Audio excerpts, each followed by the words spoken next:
It started off as a simple idea. John Tobias and Ed Boon were the minds behind saying shock value can give us an edge. That turned into an arcade sensation. The reaction of the players was ridiculous. I mean, we'd see crowds of 50 people crowded around the game. People were driving from New York to play this new fighting game. And became one of the most controversial games in history. There was concern about these games and members of Congress talking about video games destroying our youth. If you don't do something about it, we will. This is the story of the highs. How can you not rip the spine out of somebody that you're playing against and not think this is the greatest game ever? And lows. Mortal Kombat 3 was a bit of a letdown. Of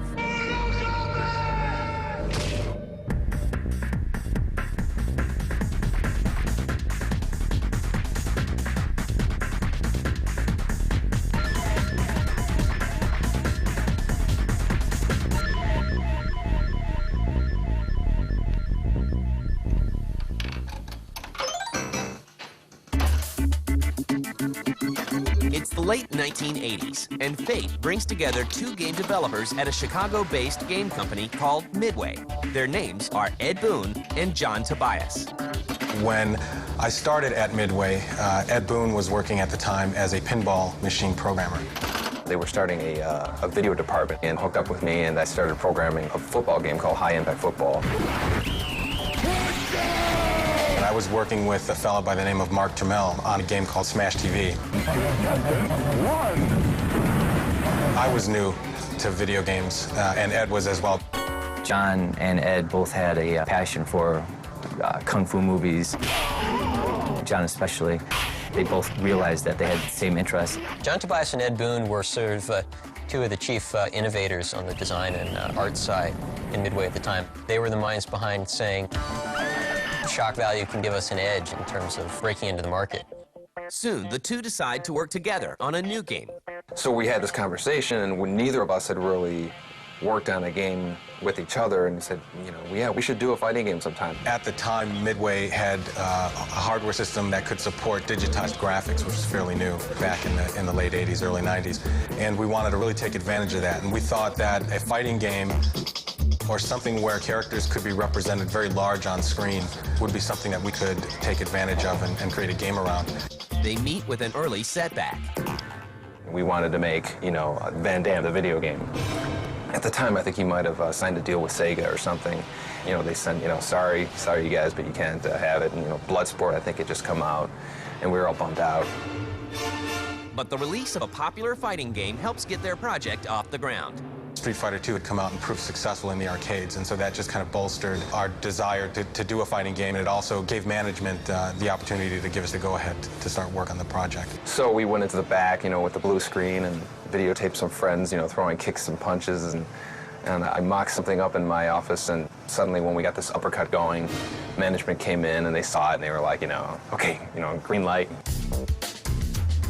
When we started work on Mortal Kombat, because we were digitizing actors, we needed to find real martial artists to work with, and it just so happened that some friends of mine had been practicing martial arts for years and years, and they were very good at it. They were the sort of the go-to guys for us on the first game. So at that point, it was like, you know, a three-person team, and my job was going to be basically doing backgrounds. John Tobias would be doing the character work. John would design the characters and what they look like, their costumes. And Ed would be doing the programming. And I was kind of like, how did the game play? How quickly were the controls responsive? And what were the secret moves? And then later on, you know, as the game was getting nearer to completion, Dan Forden came into the picture and started doing sounds for the game.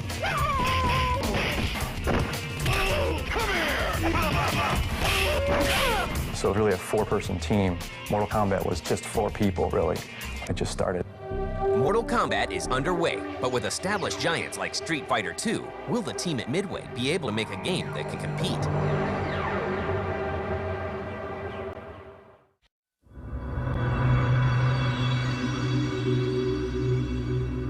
It's 1991, and a team of developers led by Ed Boon and John Tobias is hard at work making sure Mortal Kombat isn't just another fighting game. What separated us visually from Street Fighter, we had blood. It was almost like, you know, an MTV version of Street Fighter, you know, very American. Street Fighter was really like a like hand-drawn kind of cartoon, and Mortal Kombat's like digitized graphics, but kind of hand-painted on top of the digitized, so it was a polished, digitized look. It had a unique look to it. One of the first things Midway does is create a story with a distinct cast of characters. Mortal Kombat really started out as like this whole tournament thing. It's kind of like very similar to Enter the Dragon. The whole storyline just seemed a little bit bigger than a normal video game, and just something you could relate more, get more into it than a normal fighter. In Mortal Kombat, they really spent a lot of time developing kind of mythology about each of these characters and their backstory. The characters in the game are really well defined. Just the way they acted and sort of the way they looked. Each character really had its own kind of sensibility to it. Each character has a real repertoire of moves that makes sense for that character. I think you easily found a favorite character when you played that game. The Jean-Claude Van Damme idea didn't pan out. So we already had this character that was kind of dressed up like he was in Bloodsport, and that's kind of like the whole Johnny Cage thing. There was a character in Big Trouble in Little China, this guy with a big hat and he had electricity and stuff, and we were like, you know, we gotta make a character like that, and that's where Raiden was born. Liu Kang is kind of a hybrid of Bruce Lee and a couple other martial arts stars that we've seen. Kano.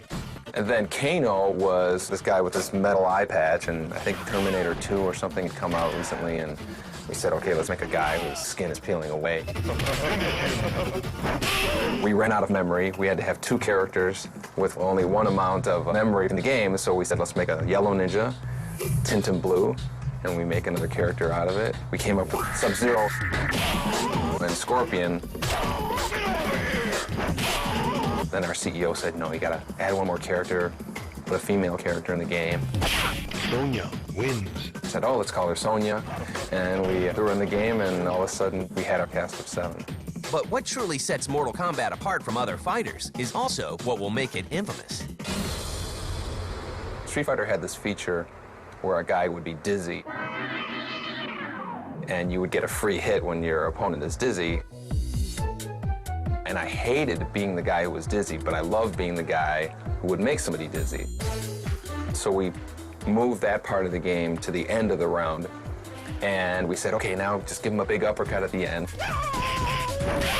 And somebody said, wouldn't it be great if you could, like, you know, just tear their heart out? So fatalities were introduced in the first Mortal Kombat. Sub-Zero could rip the spine out of a character. Sonya could have a kiss of death. People always remember the fatalities in Mortal Kombat. It was the over-the-top finishing move. It's like the grand finale. Wins. We do the whole dun-dun-dun, fade to black. If you know your right 20-button combination at the right time, then you can do this amazing effect. And then the whole thing is like, wow, how'd you do that? And that built the mystery, and the mystery got the fans' attention and kind of snowballed from there. It's a lot more fun to beat your opponent by throwing them to the spikes, as opposed to just saying, game over, I win. In 1992, Mortal Kombat rolls out to arcades, and the reaction is explosive. The reaction to the players was ridiculous. I mean, we see crowds of, 50 people crowded around the game. People were driving from New York to play this new fighting game. People play it from 4 in the afternoon till midnight. People would be running around the game, like screaming, like cracking up and stuff, so people got a big kick out of it. How can you not rip the spine out of somebody that you're playing against and not think this is the greatest game ever? In fall of 1993, Acclaim works with Midway to bring Mortal Kombat home to the Sega Genesis and Super Nintendo. A record $10 million are spent to market the game. It's going to be a Mortal Monday at midnight. The stores are going to be allowed to open up, and there were lines formed in front of stores. Mortal Monday was created by Acclaim, who originally did the publicity for the first Mortal Kombat title. And then they showed us a TV commercial for it. It's the big, kids in the street screaming, Mortal Kombat! I was like, wow, this is really big. And it just kind of got out of control. And at that point, we were like, this thing is doesn't belong to us anymore. It's just kind of like its own thing. And they sold 6 million copies. Not only is Mortal Kombat a hit, but gamers are hooked trying to uncover all the secrets in the game, like Reptile, a hidden character. But the success of Mortal Kombat at home brings some unwanted attention that will change the world of gaming forever. Why do you need to go across that line and produce this stuff?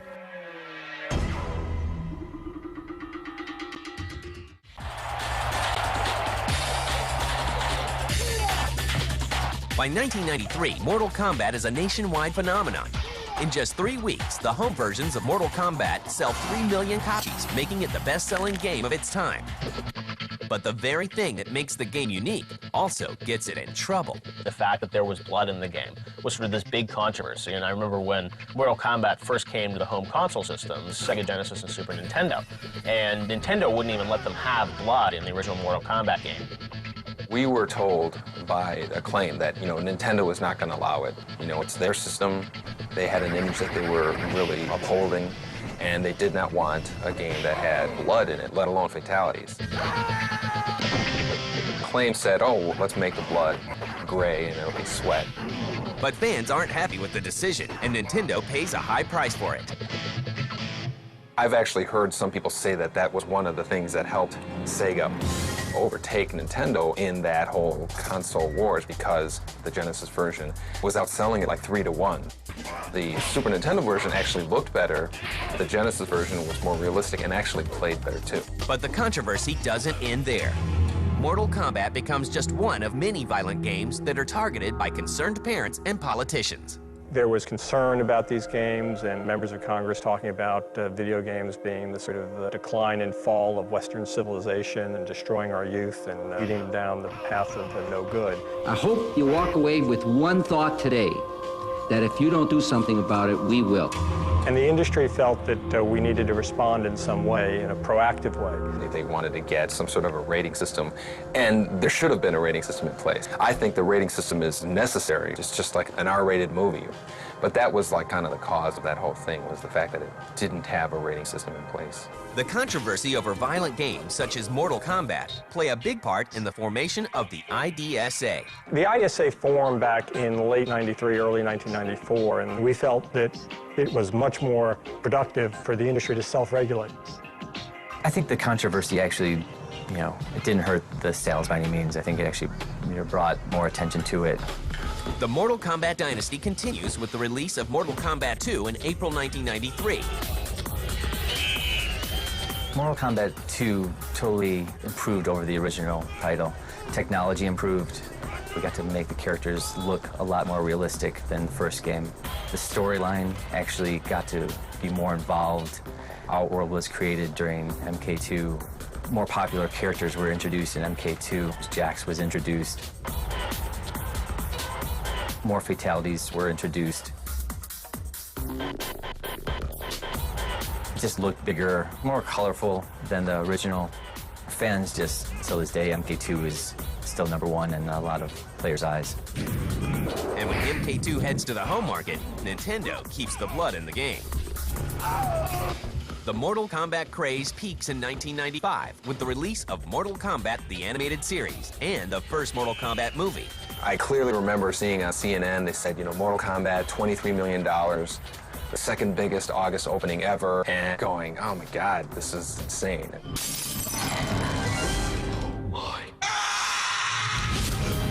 That same year, Midway releases Mortal Kombat 3.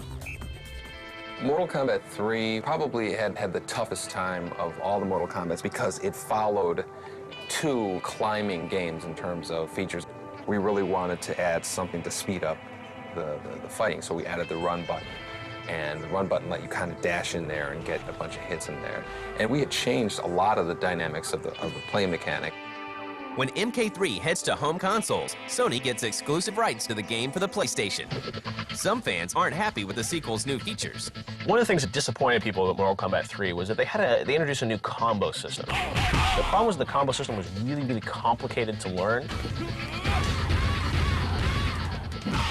One of the great things about the original 2 Mortal Kombats was that it was a deep game, but it was pretty fun to play, just, without having to remember all these combos. Mortal Kombat 3 was a bit of a letdown. In 1996, Midway releases an updated version of Mortal Kombat 3 called Ultimate Mortal Kombat. Midway plans to take the franchise in a new direction with Mortal Kombat 4. But will it be too much of a departure from what made the series a success?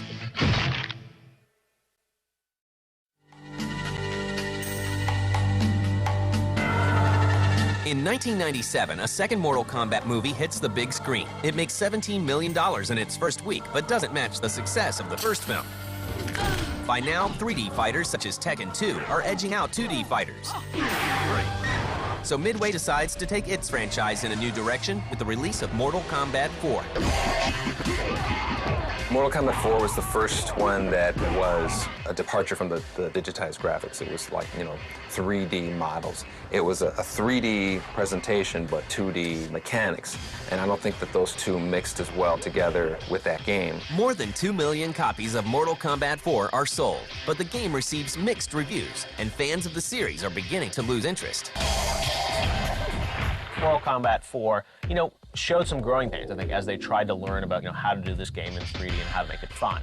And, for the hardcore Mortal Kombat fans, I think they were nostalgic for the way Mortal Kombat 2 was, and they didn't necessarily want it to go to 3D. But rather than returning Mortal Kombat back to its roots, Midway continues to expand the series.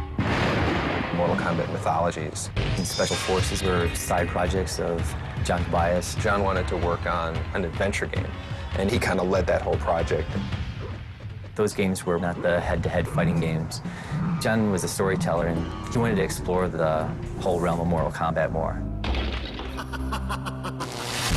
Midway releases Mortal Kombat Mythology Sub-Zero in 1997. The game receives a lukewarm response. How unfortunate. You are responsible for this, sorcerer! With Special Forces, he wanted to introduce more of a adventure type of game. It's panned by critics as one of the worst games in the franchise. 2 years later, John Tobias decides to leave Midway and start his own company, Studio Gigante. I was looking for an opportunity to kind of branch off and sort of retain a bit of ownership in the things that I create. And as an employee of a larger company, you can't really do that. And so I enjoyed my time at Midway. I thought that it was a fantastic place to work, and we did great things there. But for me and my career, it was time to move on. By 2001, the Mortal Kombat series is in a rut. Midway decides to abandon the arcade business and focus on the console market. Ed Boon and his team regroup for Mortal Kombat Deadly Alliance. What was different between MK Deadly Alliance and MK4 was that we just learned a lot more. We learned a lot about gameplay. We learned about how to be more proficient in 3D. We got more proficient with motion capture. We all really wanted to do a good job and try to revitalize it.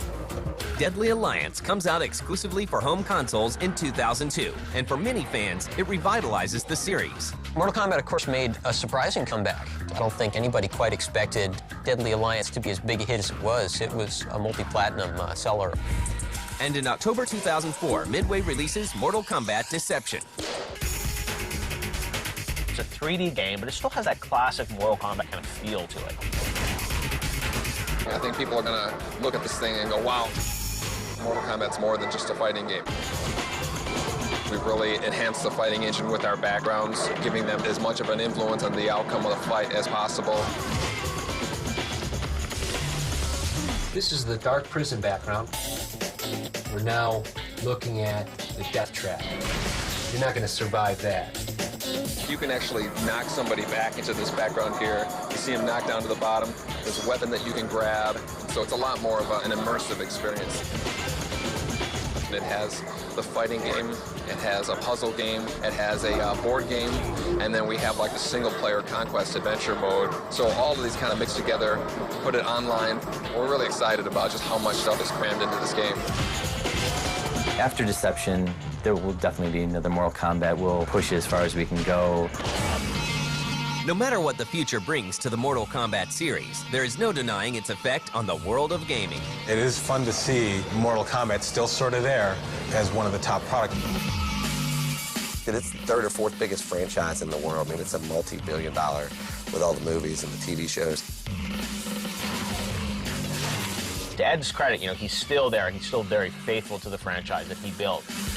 Mortal Kombat has always tried to be just the most outrageous, fun experience for the player. That's why the fans keep coming in droves to play his games.